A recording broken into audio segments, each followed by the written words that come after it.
The Bible strongly articulates how husbands should love their wives. It guides, as mentioned in John 3:16, that love should emulate Christ's love for the world, for which he sacrificed his life. Chastely expressed in Ephesians 5:25, husbands should love their wives as Christ loved the church, bestowing his life for her. Furthermore, Ephesians prompts men to love their wives as their own bodies.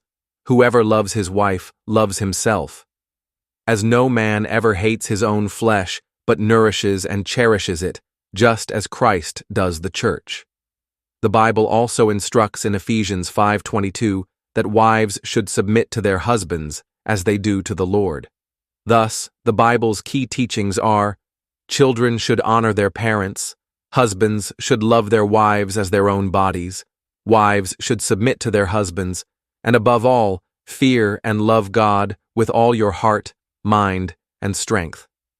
Lastly, all husbands should love their wives, perfect or imperfect, as God showed his love to us, even when we were sinners. Let us remember these teachings. Amen.